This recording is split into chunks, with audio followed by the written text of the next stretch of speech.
آدھی رات کا وقت ہو گیا تھا۔ ماہم کھڑکی سے باہر دیکھ رہی تھی۔ رات کے 12 بج رہے تھے۔ اپنے گھر میں تو وہ اس وقت گہری نیند میں سو رہی ہوتی تھی، مگر نئی جگہ تھی، نیا ماحول تھا، شاید یہی احساس تھا کہ وہ سو نہیں پا رہی تھی۔ نئی جگہ پر عموماً اسے نیند مشکل سے ہی آتی تھی، گو کہ بہن کا گھر اس کے لیے اجنبی نہیں تھا۔ مدیہ کے گھر وہ پہلے بھی بہت بار آتی رہی تھی، مگر کچھ وقت رکتی اور پھر واپس چلی جاتی تھی، اور اگر 1-2 بار رات رکی بھی تھی تو اماں بھی ساتھ ہی تھیں۔ یہ پہلی بار ہو رہا تھا کہ وہ اکیلی یہاں پر رہنے کے لیے آئی تھی۔ مدیہ کی طبیعت سخت خراب تھی۔ ڈاکٹر نے سختی سے کہا تھا کہ اس کے آس پاس کسی کا موجود رہنا بہت ضروری ہے۔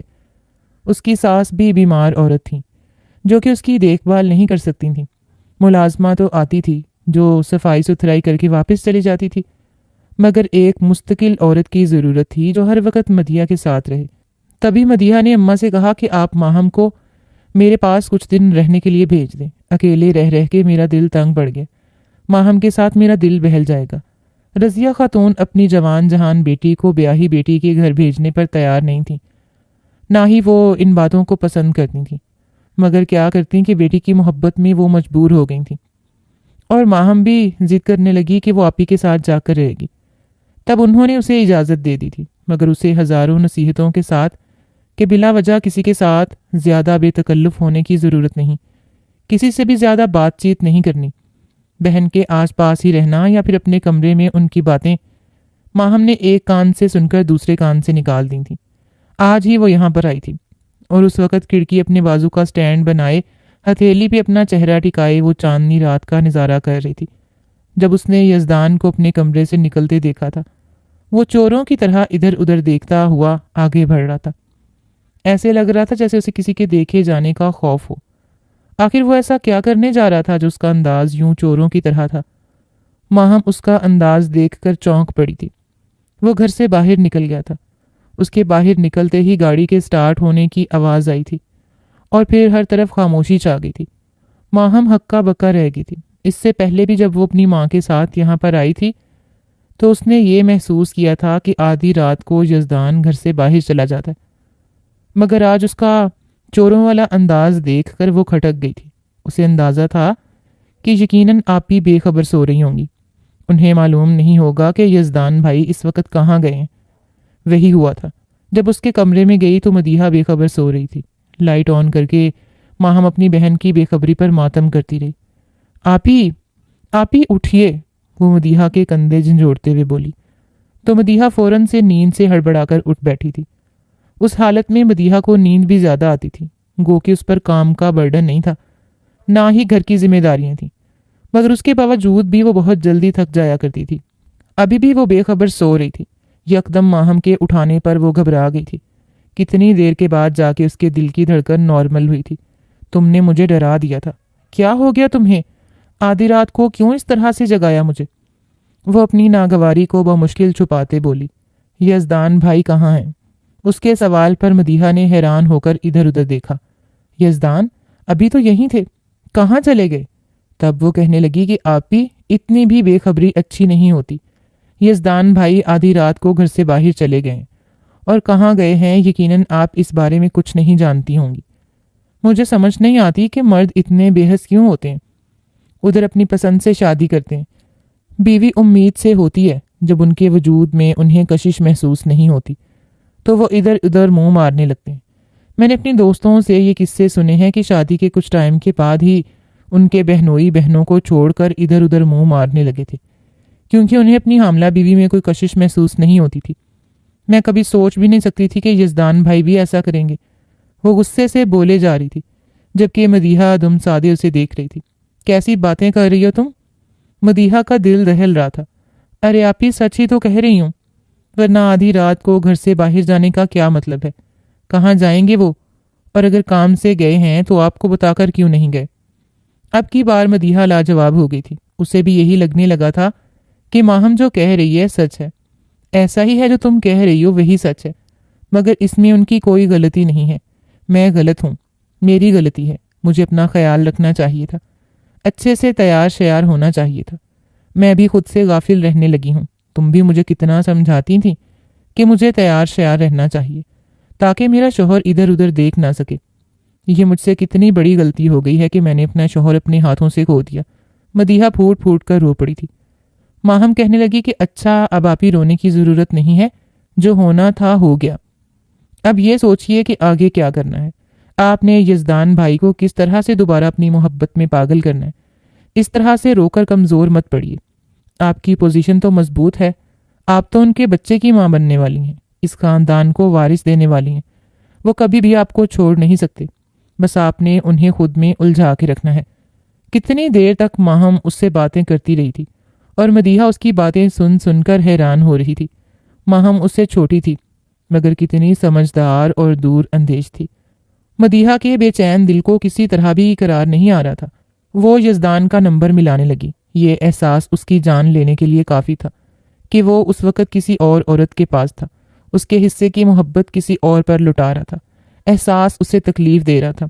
وہ بار بار اس کا نمبر ملا رہی تھی اور بار بار ملانے کے باوجود وہ کال نہیں اٹھا رہا تھا۔ مدیحہ کا جیسے سانس رکنے لگا تھا۔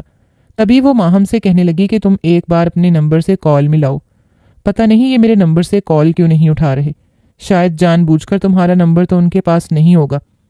میں دیکھتی ہوں کہ کیا کسی انجان نمبر سے بھی کال اٹھائیں گے یا نہیں۔ ماہم کہنے لگی کہ یقیناً وہ جان بوجھ کر آپ کی کال نہیں اٹھا رہے، میں ابھی دیکھتی ہوں۔ جب ماہم نے اپنے نمبر سے کال کی تو دوسری سے تیسری بیل پر اس نے کال اٹھا لی تھی۔ اس کی گمبھیر آواز جب ان دونوں کی سماعتوں سے ٹکرائی تو ایک دوسرے کی طرف دیکھنے لگی تھیں۔ یزدان بھائی، ماہم تھوک نگلتے ہوئے بولی، آپ کہاں ہیں؟ آپ ہی کی طبیعت ٹھیک نہیں ہے، وہ پوچھ رہی ہیں کہ آپ کب تک آئیں گے۔ جبکہ ماہم کو پہچان کر یزدان کا حلق تک کڑوا ہو گیا تھا۔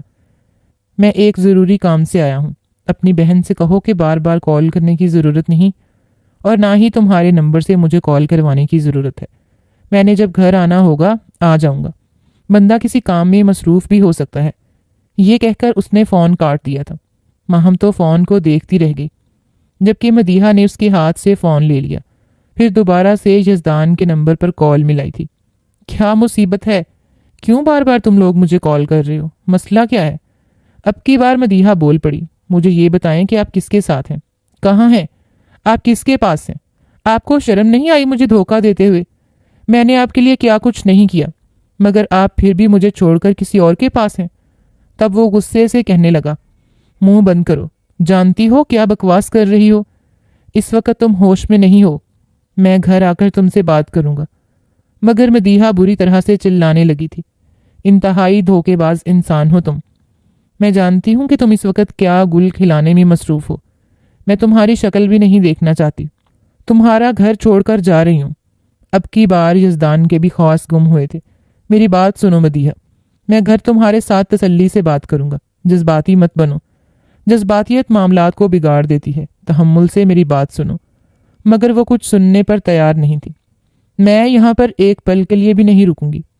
اگر تم ابھی کے ابھی گھر نہیں آئے تو میں تم سے سارے تعلق توڑ دوں گی۔ یزدان نے غصے سے فون بند کر دیا تھا اور پھر کوئی 2 گھنٹے بعد وہ گھر آیا تھا۔ تب تک مدیحہ کا رو رو کر برا حال تھا۔ ماہم اسے بمشکل چپ کروا رہی تھی۔ اب ماہم کو اپنی غلطی کا احساس ہو رہا تھا کہ کیا تھا، وہ اگر اس بات کو پی جاتی، درگزر کر جاتی، وہ اپنی بہن کو سوتے ہوئے اٹھا کر یہ بات نہ بتاتی تو اس کی بہن کی ایسی حالت نہ ہوتی۔ اگر اس کی طبیعت زیادہ خراب ہو گئی اور ان دونوں میں اگر جھگڑا بڑھ گیا تو ماہم سوچ کر سہم گئی تھی۔ جب یزدان گھر آیا تو بہت غصے میں تھا۔ کیا بکواس کر رہی تھی تم؟ ان دونوں کے درمیان جھگڑا بڑھنے لگا تھا۔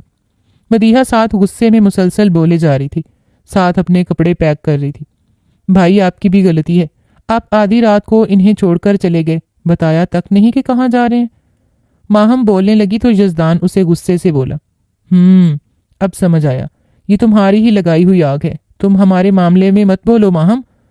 ماہم خاموش ہو گئی تھی اور وہ دونوں آپس میں پھر سے لڑنے لگے تھے۔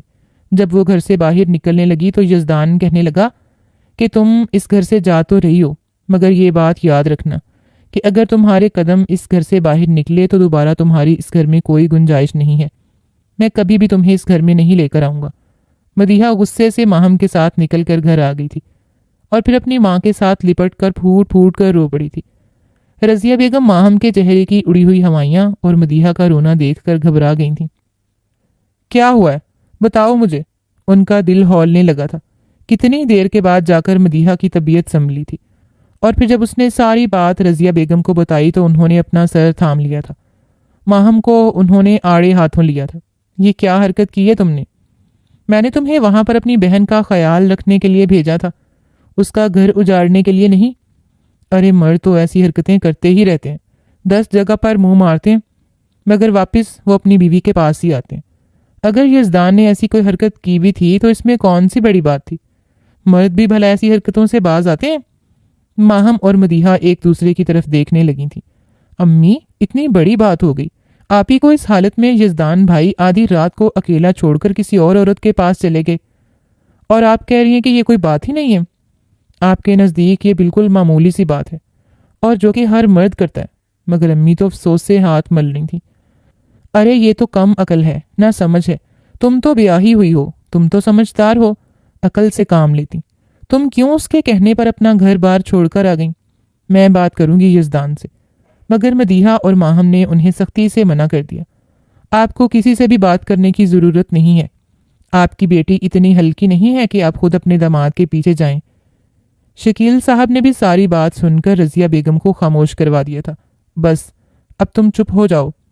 ماہم کی ویسے بھی طبیعت ٹھیک نہیں ہے، اس وقت اس کا یہاں پر رہنا مناسب ہے۔ تمہیں کسی سے کوئی بات کرنے کی ضرورت نہیں ہے۔ یزدان خود ہی یہاں پر آ جائے گا، میں خود اس سے بات کر لوں گا۔ ابھی فی الحال خاموش رہو۔ سب لوگ چپ ہو گئے۔ رضیہ بیگم بھی گمسم ہو کے رہ گئی تھیں۔ اب وہ اپنی بیٹیوں کو کیا کہتی؟ غلطی تو ان دونوں کی ہی تھی۔ اتنی سی بات کا انہوں نے بتنگڑ بنا دیا تھا۔ سب لوگ اپنی اپنی جگہ پر خاموش تھے، مگر مدیحہ کو کسی پل بھی قرار نہیں آ رہا تھا۔ جذباتی پن میں آ کر اس نے فیصلہ تو کر لیا تھا، اپنے شوہر کا گھر تو چھوڑ کر آ گئی تھی، مگر کسی پل بھی قرار نہیں آ رہا تھا۔ جو بھی تھا وہ یزدان سے بہت زیادہ محبت کرتی تھی، اس کے بغیر رہنا آسان نہیں تھا۔ اب جب اتنے دن اس کے بغیر گزار دیے تو اسے لگ رہا تھا جیسے اس کے دل سے جینے کی امنگ ختم ہو گئی ہے۔ غصہ تو یزدان پر خوب آ رہا تھا۔ وہ کیا اسے منانے کے لیے نہیں آ سکتا تھا؟ اپنی غلطی کی معافی نہیں مانگ سکتا تھا؟ مگر نہیں، وہ تو شاید اس سے جان چھڑانا چاہتا تھا۔ مدیحہ کو وہ دن یاد آ رہا تھا جب ایک بار اس نے یزدان کا موبائل اٹھا لیا تھا۔ اس کے موبائل پر انجان نمبر سے کال آ رہی تھی۔ یزدان اس وقت واش روم میں تھا، بار بار کال آ رہی تھی۔ مدیحہ نے یہ سوچ کر کال اٹھا لی کہ شاید کسی کو بہت ضروری بات کرنی ہے، ہو سکتا ہے ایمرجنسی ہو۔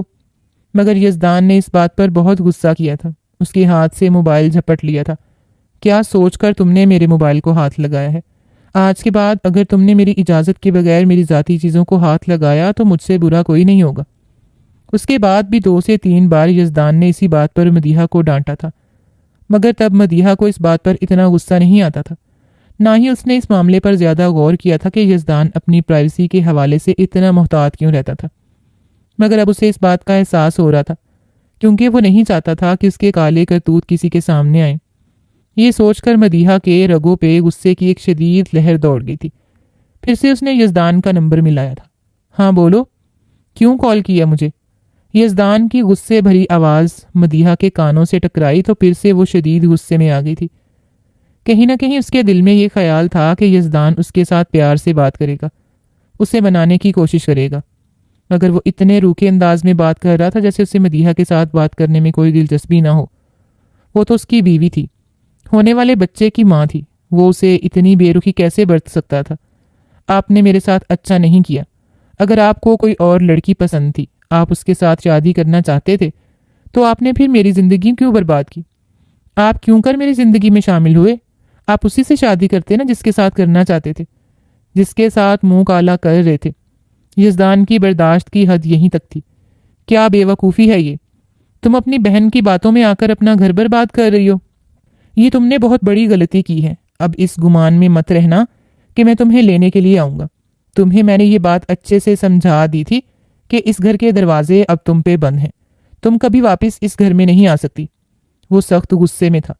مدیحہ نے اسے سخت مایوس کیا تھا۔ بجائے اس کے کہ وہ اس کی بات کو سمجھتی، وہ الٹا اس پر چڑھ دوڑی تھی۔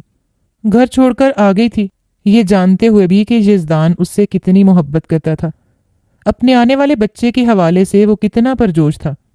اس نے ساری محبت پر اپنائیت پر لات مار دی تھی، محض اپنی بہن کی باتوں میں آ کر۔ کہنے لگی کہ ٹھیک ہے، اگر آپ کو مجھ سے اتنی ہی نفرت ہے تو آپ ابھی کے ابھی مجھے طلاق دیں۔ مجھے آپ کے ساتھ نہیں رہنا، آپ جیسے انسان کے ساتھ جسے رشتوں کا پاس نہیں، جو کسی سے محبت نہیں کر سکتا۔ آپ اچھے شوہر نہیں بن سکے تو اچھے باپ بھی نہیں بن سکیں گے۔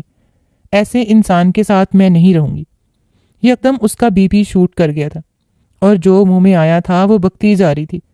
یزدان نے اس کی باتوں پر اشتعال کی ایک لہر اپنے وجود میں دوڑتے ہوئے محسوس کی تھی۔ بار بار وہ اس سے طلاق کا مطالبہ کر رہی تھی۔ تمہارے جیسے انسان کے ساتھ رہنے سے بہتر ہے میں اکیلے زندگی گزاروں۔ میں اپنے بچے پر تمہارا سایہ بھی نہیں پڑنے دوں گی۔ ابھی کے ابھی طلاق دو مجھے، میں تمہارا نام اپنے نام کے ساتھ مزید برداشت نہیں کر سکتی۔ مدیحہ نہیں جانتی تھی کہ وہ غصے میں کیا کہہ رہی ہے، اس کے کہے گئے الفاظ سے کیا نتیجہ بھگتنا پڑ سکتا ہے۔ اور پھر یزدان نے بھی غصے میں اسے طلاق دے دی تھی۔ پھر فون بند کر کے اس نے دیوار کے ساتھ مارا تھا، دونوں ہاتھوں میں سر تھام کے رہ گیا تھا۔ جب اشتعال کی لہر تھمی تو وہ یہ سوچ کر اپنی جگہ سے بے اختیار اٹھ کھڑا ہوا تھا۔ غصے میں آ کر اس نے کیا کیا۔ مدیحہ تو بے وقوف تھی، صدا کی جذباتی تھی، مگر وہ تو پوری عقل والا تھا۔ اسے تو جوش کے بجائے ہوش سے کام لینا چاہیے تھا۔ اسے مدیحہ کو سمجھانا چاہیے تھا، مگر یہ کیا، وہ خود اتنی بڑی بے وقوفی کر گیا۔ جبکہ مدیحہ بھی موبائل کان کے ساتھ لگائے بے یقینی کا شکار تھی۔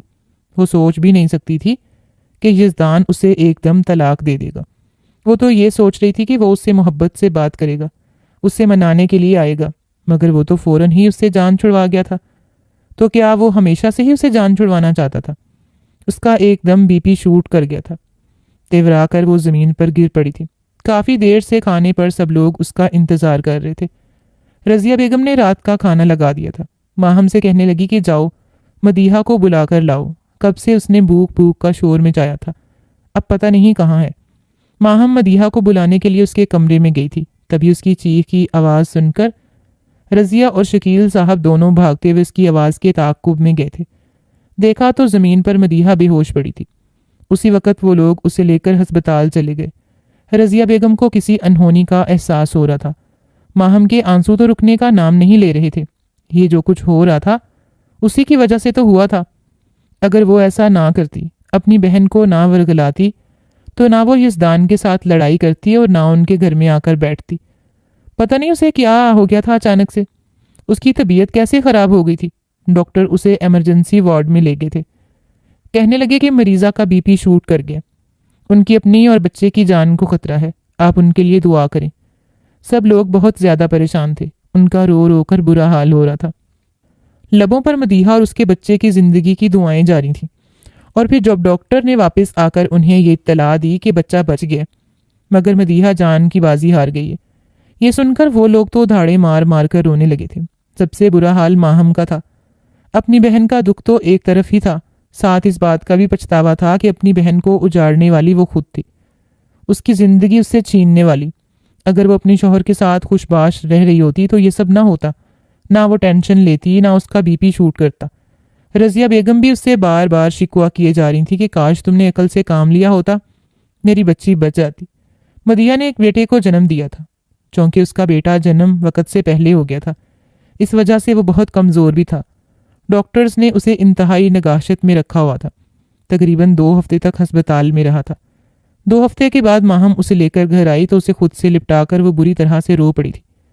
وہی تو تھی سب کی ذمہ دار، اس معصوم بچے کو اپنے ماں اور باپ دونوں سے چھیننے والی۔ کیسا بدنصیب بچہ تھا، دنیا میں آیا تو ماں اسے چھوڑ کر چلی گئی۔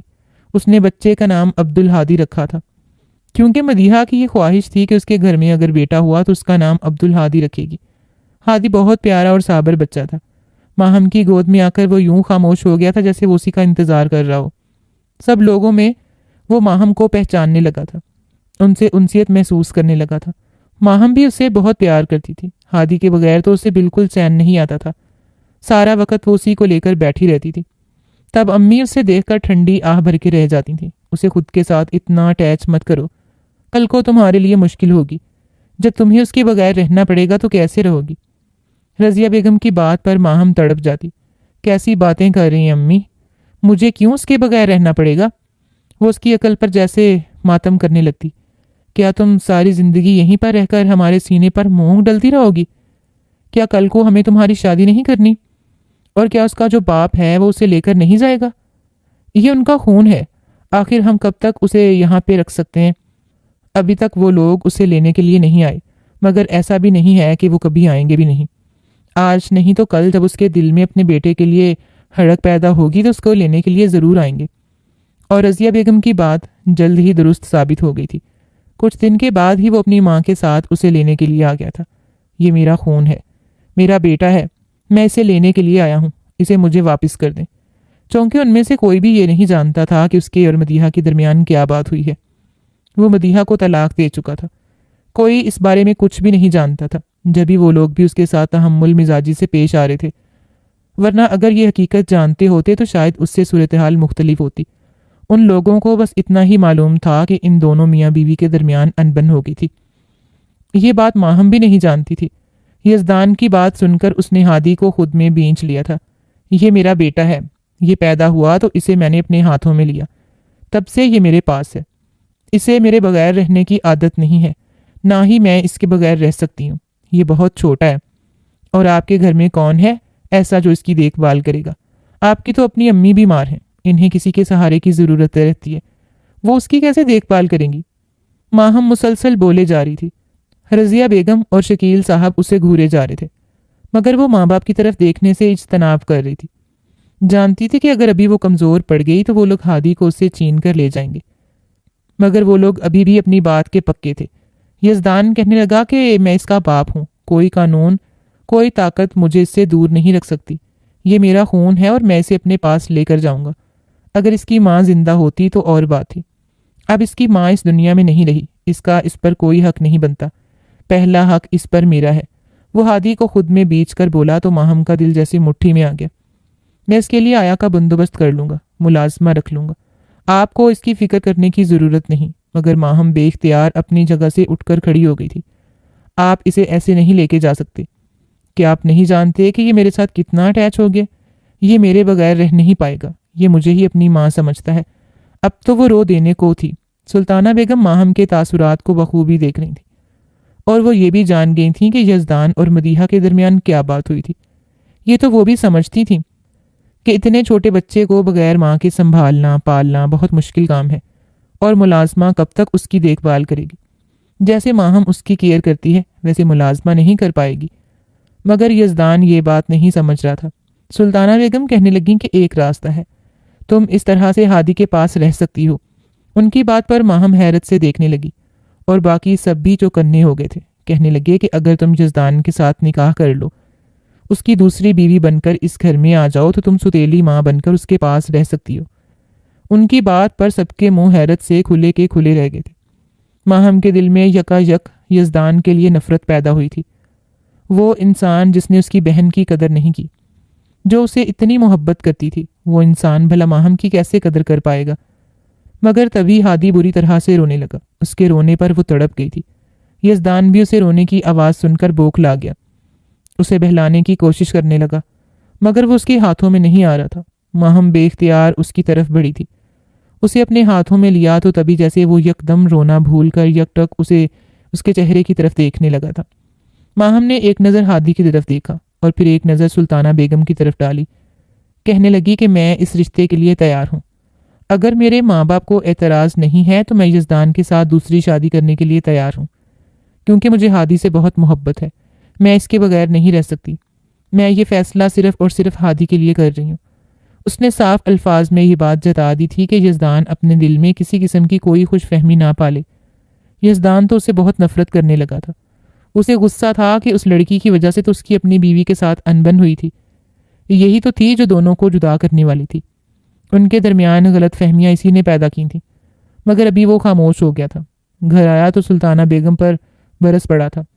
امی، آپ کو اتنا بڑا فیصلہ مجھ سے پوچھے بغیر نہیں کرنا چاہیے تھا۔ آپ مجھ سے پوچھ تو لیتی کہ میں اس لڑکی کے ساتھ شادی کرنا بھی چاہتا ہوں یا نہیں۔ پاگل مت بنو، میں تمہاری ماں ہوں، جو فیصلہ کیا تمہارے اچھے کے لیے کیا ہے۔ تم نہیں سمجھتے کہ اتنے چھوٹے بچے کو پالنا اتنا آسان کام نہیں ہے۔ جب وہ بڑا ہوگا تو بعد کی بعد میں دیکھی جائے گی، تمہاری جو مرضی ہو فیصلہ کر لینا، مگر ابھی جیسا میں کہہ رہی ہوں ویسا کرو۔ یزدان بھی ان کی بات کو سمجھ گیا تھا، اور پھر وہ لوگ کچھ دن کے بعد باقاعدہ رشتہ لے کر ان کے گھر گئے تھے۔ یزدان نے ہادی کو ابھی ماہم کے پاس ہی رہنے دیا تھا۔ کیونکہ اس نے ماہم کے ساتھ شادی کرنے کا فیصلہ کر لیا تھا اور ایک بار ہی وہ ہادی کو اپنے گھر لانا چاہتا تھا۔ جب وہ لوگ رشتہ لینے کے لیے گئے تو شکیل صاحب کہنے لگے کہ میں ایک شرط پر اپنی بیٹی کا رشتہ دینے پر تیار ہوں۔ کیسی شرط؟ وہ دونوں ماں بیٹا بیک وقت بولے۔ مجھے نہیں پتا کہ تم نے میری پہلی بیٹی کے ساتھ کیا سلوک کیا، اس کو ایسا کیا کہا کہ وہ غصے میں گھر چھوڑ کے آ گئی۔ سوچ سوچ کر اس نے اتنی ٹینشن لی کہ اس کا بی پی شوٹ کر گیا، وہ جان کی بازی ہار گئی۔ میں نہیں چاہتا کہ میری دوسری بیٹی کے ساتھ بھی ایسا ہو۔ مجھے اس کے حق مہر میں سیکیورٹی چاہیے اور اس بات کی بھی گارنٹی چاہیے کہ تم میری بیٹی کے ساتھ کوئی بدسلوکی نہیں کرو گے، اور یہ سب مجھے تم تحریری طور پر لکھ کر دو گے۔ انہوں نے ایک بہت بڑی رقم حق مہر کے عوض اس کے سامنے رکھی تھی۔ یزدان کو ان کی بات پر غصہ تو بہت آیا، مگر اپنے بیٹے کے لیے وہ خاموش ہو گیا تھا۔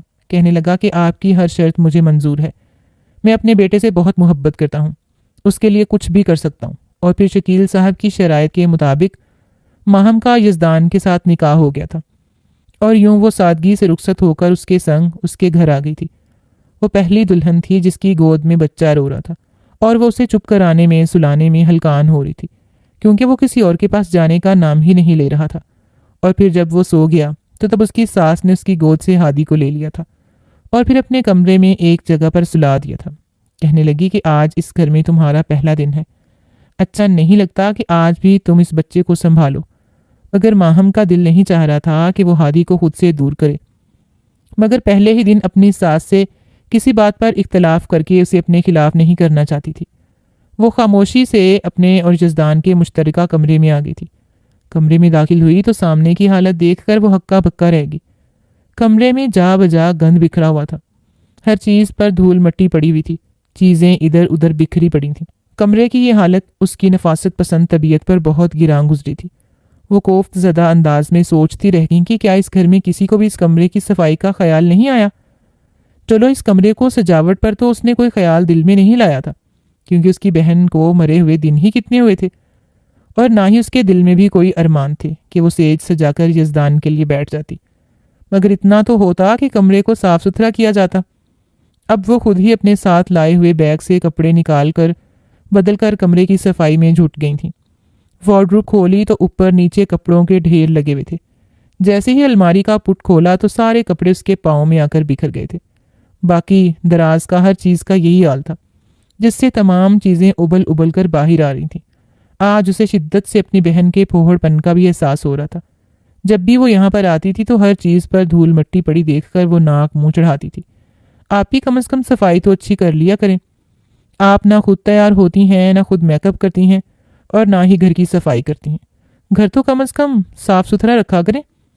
مدیحہ ہمیشہ کی طرح اس کی بات کو ایک کان سے سن کر دوسرے کان سے نکال دیا کرتی تھی۔ شروع سے ہی وہ سست عورت تھی، کام کرنے سے اس کی جان جاتی تھی، اور اب تو یزدان نے بھی اسے کچھ کہنا چھوڑ دیا تھا۔ اس کے پاس طبیعت خرابی کا بہانہ تھا کہ ڈاکٹروں نے بیڈ ریسٹ بتایا ہوا ہے، کام کیسے کروں؟ کچھ یزدان بھی اپنے دل میں اس کے لیے محبت محسوس کرنے لگا تھا، تبھی وہ اس کی تمام تر خامیوں کو بھی نظر انداز کرنے لگا تھا۔ اب ماہم نے جیسے میدان میں کمر کس لی تھی، ایک ایک کر کے کمرے کی ساری حالت درست کر لی تھی۔ بیڈ پر نئی بیڈ شیٹ بچھا دی، دھلنے والے کپڑے باہر سٹور میں رکھ دیے تھے، ہر چیز کی اچھے سے ڈسٹنگ کی۔ 2 گھنٹے کی محنت کے بعد اب کمرہ بہت خوبصورت نفیس نظر آنے لگا تھا، جو ماہم کی نفاست پسند طبیعت کی گواہی دے رہا تھا۔ یزدان جب کمرے میں آیا تو ٹھٹک کر رہ گیا تھا۔ کہاں تو صبح کمرے میں ادھم مچا ہوا تھا، اور کہاں اب ہر ایک چیز اپنی جگہ پر درست تھی۔ اپنی ماں سے وہ بار بار کہہ رہا تھا کہ ملازمہ سے کمرے کی صفائی کروا دیں، جبکہ ملازمہ الٹے سیدھے ہاتھ مار کر گند ادھر ادھر پھیلا کر واپس چلی جاتی تھی۔ صفائی کے نام پر محض تمام چیزوں کا پھیلاوا ہی جانتی تھی۔ کمرے کا اور بھی حشر نشر ہو جاتا تھا، مگر اب اس کے وجود میں جیسے تازگی کی لہر دوڑ گئی تھی۔ ماننے والی بات تھی، ماہم بہت صفائی پسند لڑکی تھی۔ جب بھی وہ اس گھر میں آتی تھی تو اس کے گھر میں کوئی نہ کوئی کام کرتی ہوئی پائی جاتی تھی۔ یزدان اسے کوئی بات نہیں کرنا چاہتا تھا، یوں بھی وہ دل ہی دل میں ماہم سے چڑھتا تھا۔ اس کی اور مدیحہ کی جدائی کا سبب وہی تو بنی تھی۔ کمرے میں آنے سے پہلے سلطانہ بیگم نے اسے بہت سارے اسباق پڑھائے تھے۔ دیکھو، اپنی بیوی کے ساتھ اچھے طریقے سے پیش آنا، پرانی باتیں کرنے کی ضرورت نہیں ہے، اور یہ جو تمہارے کرتوت ہیں آدھی رات کو گھر سے باہر جانے والے، اپنی ان حرکتوں سے باز آ جاؤ، ورنہ مجھ سے برا کوئی نہیں ہوگا۔ وہ بھی اس کی آدھی رات کو گھر سے باہر جانے والی عادت پر چڑھتی تھیں۔ یزدان خاموشی سے ان کی ساری باتوں کو سن رہا تھا۔ ماہم کے لیے اس کے دل میں چڑ میں اضافہ ہو رہا تھا۔ وہ بری طرح سے تھک گئی تھی۔ یزدان کے لیے دیے گئے انداز کو اس نے نوٹ کیا تھا اور پھر سر جھٹک کر رہ گئی تھی۔ وہ کون سا اس کی محبت میں مری جا رہی تھی؟ وہ تو محض ہادی کے لیے اس گھر میں آئی تھی۔ اب جب اس کا ہادی کے بغیر رہنا ناممکن ہو گیا تو وہ سلطانہ بیگم کے پاس جا کر ہادی کو لے آئی تھی اور پھر اپنے پاس سلا کر ہی اسے چین کی نیند آئی تھی۔ دن یوں ہی آگے پیچھے گزرتے جا رہے تھے۔ ماہم پر اپنی بہن کا پھوہڑ پن، بدسلیقی کھل کر عیاں ہو رہی تھی۔ یہ تو ماننے والی بات تھی کہ اس کی بہن کو سینہ پرونا، کھانا پکانا، گھر کو سجانا، خود کو سنوارنا، کوئی کام بھی ڈھنگ سے کرنا نہیں آتا تھا۔ یہ تو یزدان کی ہمت تھی جو اس سب کے باوجود بھی اس سے نبھا کر رہا تھا۔ اب یزدان نے آدھی رات کو تو گھر سے باہر نکلنا چھوڑ دیا تھا، مگر وہ رات کو دیر سے گھر آتا تھا۔ کبھی کبھی رات کے 12 بج جاتے تھے۔ ماہم اس کا انتظار کرتی رہتی کیونکہ اسے کھانا دینے کے بعد ہی وہ سو سکتی تھی۔ سلطانہ بیگم نے اسے سختی سے کہا تھا کہ شوہر کے گھر آنے کے بعد ہی تم سونا، اسے اپنے ہاتھوں سے کھانا نکال کر دینا، اس طرح سے ہی تم اس کے دل میں اپنی محبت پیدا کر سکتی ہو۔ وہ دیکھ رہی تھی کہ یزدان ماہم سے کھینچا کھینچا سا رہتا تھا۔ وہ چاہتی تھی کہ ان کے بیٹے کا گھر اچھی طرح سے بس جائے۔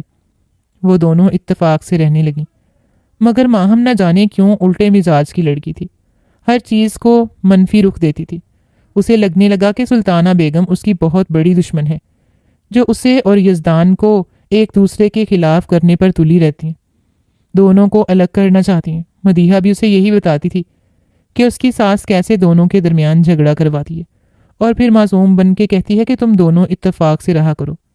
پہلے خود ہی میرے کاموں میں کیڑے نکالتی ہو، میرے لباس میں، اٹھنے بیٹھنے میں، کھانا پکانے میں، اور جب یزدان کو غصہ آ جاتا ہے تو وہ معصوم بن کر کہتی ہیں کہ تم میری بہو کے ساتھ اس انداز سے بات مت کیا کرو۔ ماہم کو ان کی چلاکی کا اندازہ ہو گیا تھا۔ وہ اس کے ساتھ بھی تو ویسے ہی کرتی تھی۔ ماہم کھانا بہت اچھا بناتی تھی، سارے کام بہت اچھے سے کرتی تھی۔ وہ اس کے کام میں تو نقص نہیں نکالتی تھی، مگر یزدان اگر پھر بھی کسی بات پر اسے ٹوکتا تو وہ اسے کہتی کہ خبردار، اگر میری بہو سے اس انداز میں بات کی تو وہ بظاہر اس کی ہمدرد بن رہی تھی، مگر اندر سے جڑیں کاٹ رہی تھی۔ اور یہ ماہم کا خود ساختہ خیال تھا۔ اور جب یزدان گھر آیا تو رات کا 1 بج رہا تھا۔ کہاں تھے آپ اتنی دیر سے؟ کب سے میں انتظار کر رہی ہوں۔ اس کے انداز پر یزدان نے گہری نظر اس پر ڈالی۔ کام تھا، مجھے پتا تو ہے، آفس میں بزی ہوتا ہوں، کام کا لوڈ زیادہ ہے آج کل، وہ ریسٹ واچ اتارتے ہوئے بولا تھا۔ اچھا، میں آپ کے لیے کھانا لگا دیتی ہوں، آج آپ کی پسند کا کھانا بنایا، مگر میں کھانا کھا چکا ہوں۔ 2 ٹوک انداز میں بولا تو ماہم اسے دیکھتی رہ گئی۔ سو جاؤ تم، یہ کہہ کر وہ چینج کرنے کے بعد موبائل اٹھا کر باہر چلا گیا تھا۔ ماہم سوچتی رہ گئی کہ گھر آنے کے بعد بھی یہ بندہ موبائل کی جان نہیں چھوڑتا، پتہ نہیں کرتا کیا رہتا ہے۔ ماہم یہی سب سوچتے سوچتے سو گئی۔ نہ جانے کب یزدان کمرے میں آیا تھا۔ ماہم چاہنے کے باوجود بھی اس بات کا اندازہ نہیں لگا پائی تھی کہ وہ کس کے ساتھ وقت گزارتا ہے، کس کے ساتھ رہتا ہے۔ کیا سچ میں اس کا کسی کے ساتھ تعلق تھا، یا وہ محض اپنے دوستوں کے ساتھ زیادہ وقت گزارنا پسند کرتا تھا، یا وہ کام میں مصروف رہتا تھا؟ اب اندر کی بات تو خدا ہی جانے۔ اسے پورا یقین تھا کہ سلطانہ بیگم ہر بات بہت اچھے سے جانتی ہیں، مگر وہ بتاتی نہیں ہیں۔ اگلے دن دانستہ سلطانہ بیگم کے سامنے اس نے اس بات کا ذکر کیا کہ یزدان رات کو دیر سے گھر آتا ہے اور گھر آنے کے بعد بھی موبائل پہ ہی چپکا رہتا ہے۔ سلطانہ بیگم کو پرسوچ انداز میں اسے دیکھتی رہ گئی تھی۔ یزدان کے گھر آنے کے بعد انہوں نے اسے اپنے کمرے میں طلب کر لیا تھا۔ کمرے کا دروازہ بند تھا۔ کتنی دیر تک ان دونوں کے درمیان نہ جانے کیا بات چیت ہوتی رہی۔ ماہم یہاں سے وہاں پر ٹہلتی پھر رہی تھی۔ اس نے بہت کوشش کی کہ ان دونوں کی باتوں کو سن سکے، جان سکے کہ ان دونوں کے درمیان کیا بات ہو رہی ہے، مگر لاکھ کوشش کے باوجود بھی وہ کچھ سن نہیں پائی تھی۔ اندر ہی اندر تلملا رہی تھی۔ بڑی بھی اپنے بیٹے کو میرے خلاف ورگلا رہی ہیں، تبھی تو اتنی محتاط ہیں۔ دروازہ بند کیا ہوا ہے تاکہ مجھے ان کی آواز نہ آئے۔ وہ نہ جانے کہ ان کے لیے اتنی بدزن ہو رہی تھی۔ جب یزدان کمرے سے باہر نکلا تو بہت غصے میں تھا۔ وہ ماہم کو گھورتا ہوا کمرے میں چلا گیا تھا۔ اس کے بعد جب بھی ماہم نے اسے مخاطب کیا تو وہ کاٹ کھانے والے انداز میں اس پر چڑھ دوڑا تھا۔ ماہم کا غصے سے خون گھولنے لگا تھا۔ اس کا مطلب یہی ہے کہ میرا شک بالکل درست ہے، یہ میری ساس ہی ہے جو میرے شوہر کو میرے خلاف ورگلا رہی ہے۔ آج بھی انہوں نے میرے شوہر کو ورگلایا، تبھی تو یہ مجھ پر چھوٹی چھوٹی بات پر غصہ کر رہا ہے۔ اگر میں اسے اپنے گھر والوں سے دور لے جاؤں، الگ ہو جاؤں، تو ہم دونوں کے معاملات ٹھیک ہو سکتے ہیں۔ اگر اس کی ماں بہنیں پاس نہیں ہوں گی، اسے ورگلا نہیں سکیں گی، تو یہ بھی میرے ساتھ لڑائی نہیں کرے گا۔ اب وہ یہاں سے نکلنے کا سوچنے لگی تھی، مگر وہ یزدان کو یہاں سے جانے پر کیسے تیار کر سکتی تھی؟ وہ تو اس سے بات کرنے کا، شکل دیکھنے کا بھی روادار نہیں تھا۔ تبھی اس کا اپنے باپ کی طرف دھیان چلا گیا تھا۔ یقیناً ابو اس مسئلے کا بہتر حل نکال سکتے ہیں۔ اور پھر اگلے دن وہ ہادی کو لے کر گھر آ گئی تھی۔ ابا، آپ سے بات کرنی ہے۔ شکیل صاحب پوری طرح متوجہ ہو گئے تھے۔ ہاں بتاؤ۔ تب وہ کہنا شروع ہو گئی کہ سلطانہ بیگم یزدان کو میرے خلاف ورگلاتی ہیں۔ وہ کبھی بھی نہیں چاہتی کہ ہم دونوں کے درمیان معاملہ ٹھیک ہو۔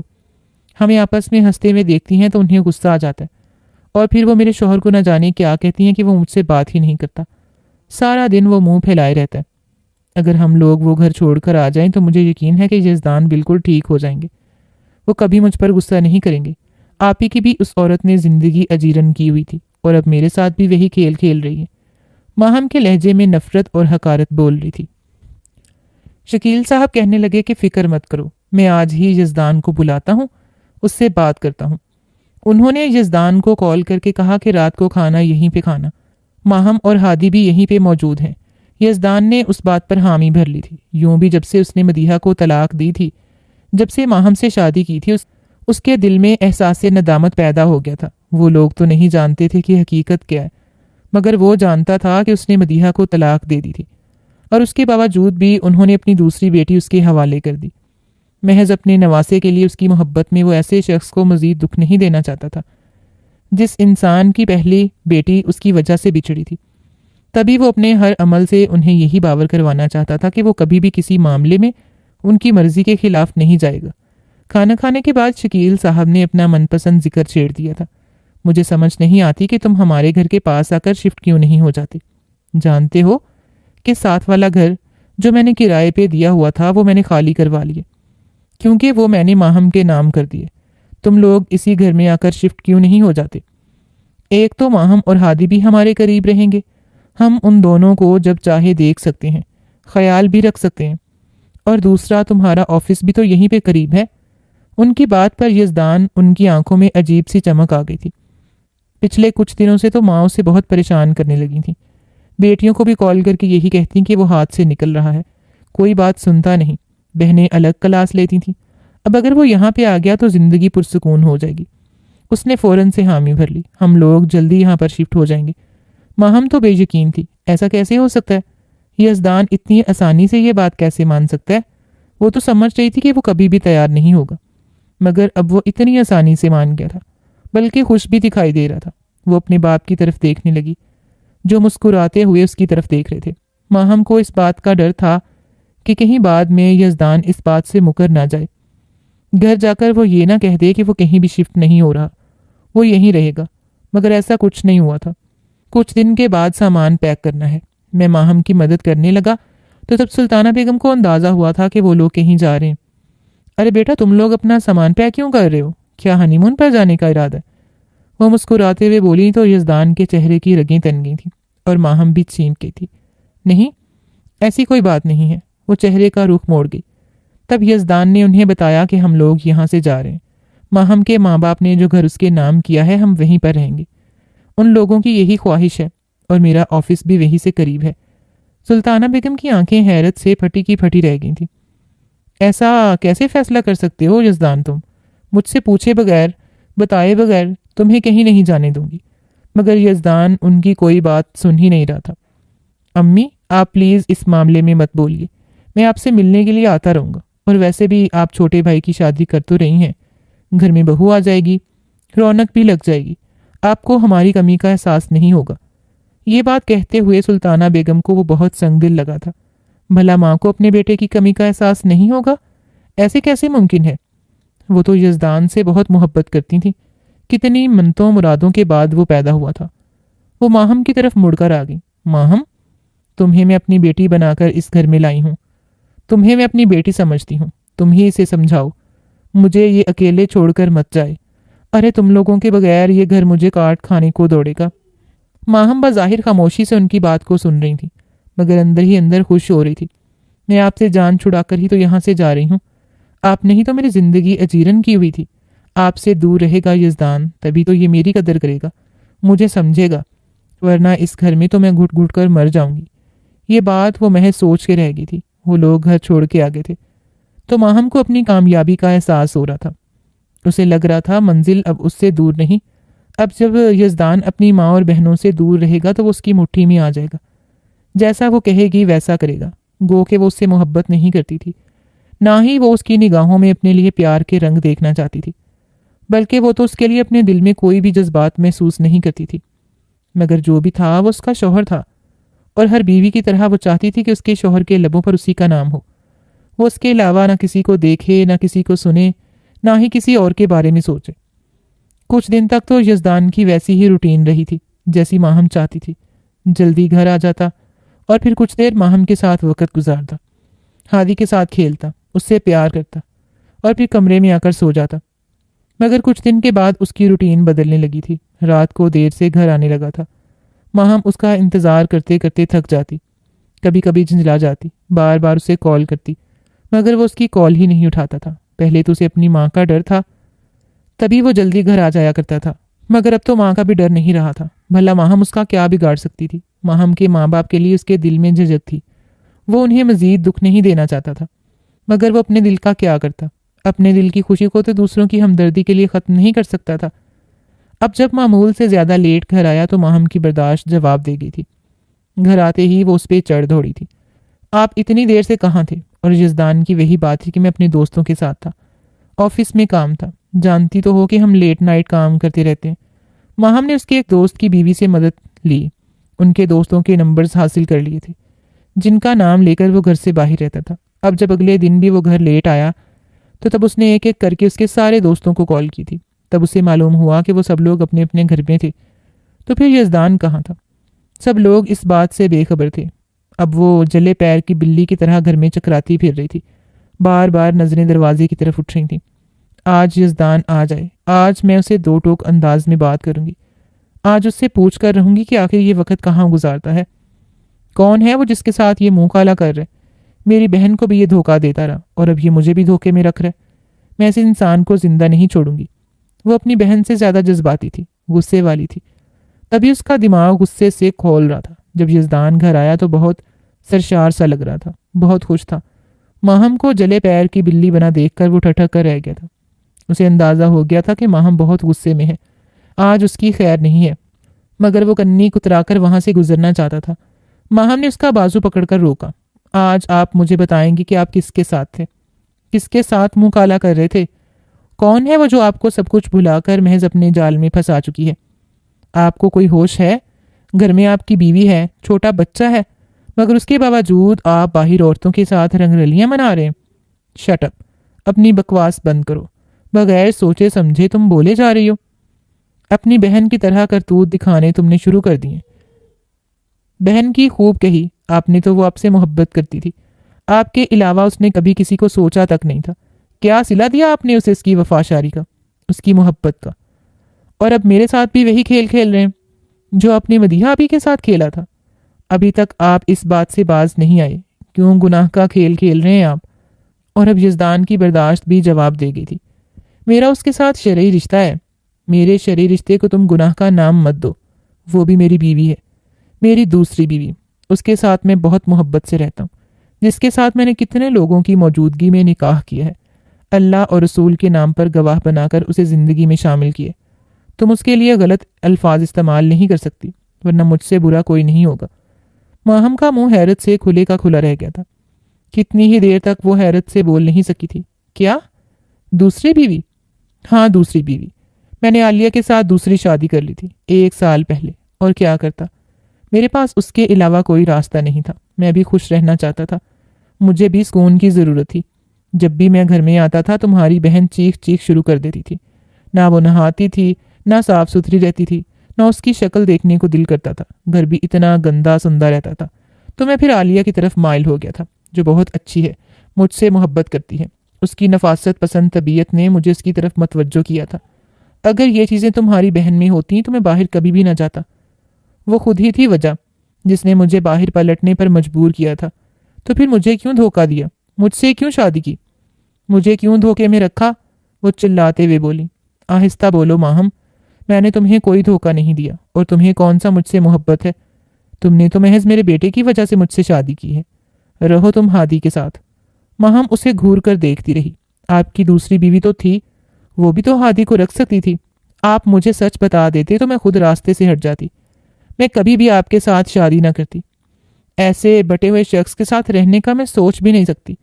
ہادی کے ساتھ رہنے کا تمہارا اپنا فیصلہ تھا، اور عالیہ ہادی کو نہیں سنبھال سکتی تھی، کیونکہ اس کا اپنا بھی ایک چھوٹا بچہ ہے۔ ویسے بھی وہ بیمار رہتی ہے، وہ اتنی ذمہ داریاں نہیں نبھا سکتی۔ وہ عالیہ کا دفاع کرتے ہوئے بولا۔ ماہم کو اس پر شدید غصہ آیا تھا، نفرت کا احساس بھی ہوا تھا۔ اس میں کوئی شبہ نہیں تھا کہ وہ اس انسان سے محبت نہیں کرتی، مگر پھر بھی ان دونوں کے درمیان ایک رشتہ موجود تھا۔ ایک دوسرے پر ان کا حق تھا، اور وہ حق باہر کسی عورت پر لٹا رہا تھا جو اس کی بیوی تھی، اور یہ بات اس نے سب لوگوں سے چھپا کر رکھی تھی۔ میں سب لوگوں کو تمہارے کرتوت بتا دوں گی، شوق سے بتا دوں۔ میں نے بھی اماں کو بتا دیا ہے کہ میں نے عالیہ سے دوسری شادی کی ہوئی ہے۔ اب تمہاری اور تمہارے باپ کی خواہش تھی کہ تم اس گھر میں رہو گی۔ میں عالیہ کو اس گھر میں لے کر جاؤں گا۔ اماں پہلے مجھ سے ناراض تھیں، مجھ پر غصہ بھی، مگر پھر بھی وہ میری ماں ہیں، میری بات کو سمجھ گئی ہیں۔